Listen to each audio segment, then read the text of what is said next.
Welcome to Be Feminine, the place where we decode the psychology behind feminine emotions, attraction, and connection. If you're someone who wants to understand the deeper side of human relationships, you're in the right place. Sometimes people walk away.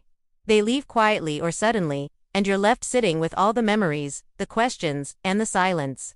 You wonder if they'll ever look back, if they'll miss you, or if they'll ever come back around. The truth is, most people don't regret leaving because of what you say after they go. They regret it when they realize you kept going without them.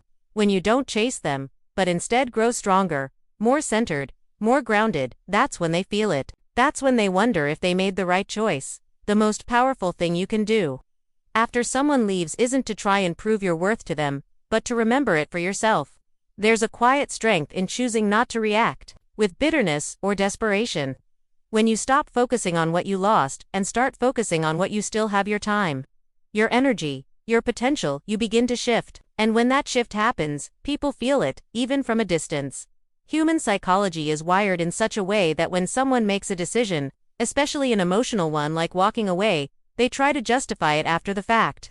If you fall apart, it confirms their choice. But if you rise, if you smile again, find your rhythm again, light up again, they start to question their decision. They might not say it out loud. They might even pretend they don't notice. But people watch, quietly, through old photos, mutual friends, or late-night thoughts when everything else goes silent. And this isn't about revenge. It's not about making anyone jealous. It's about reclaiming your peace, about becoming so emotionally healthy, so focused, and so fulfilled that your value speaks for itself. Maybe you stopped doing things you loved. Maybe you lost parts of yourself while trying to keep the connection alive. Now's the time to bring those parts back. Not to make them regret leaving, but to make yourself proud of how far you've come. Here's the irony: when you truly start healing and moving forward, people often feel drawn back. Not always because they still love you, but because the version of you they remember doesn't match the version you've become.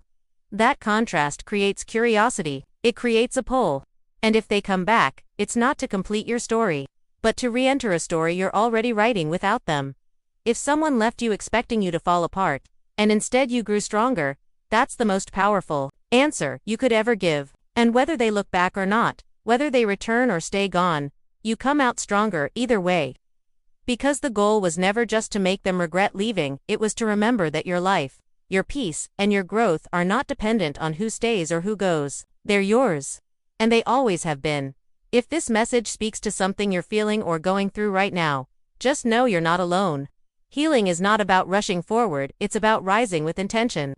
And you're doing that, one day at a time. Thank you for watching Be Feminine. If you found value here, subscribe for more content on the psychology of human connection, emotional healing, and finding strength through understanding.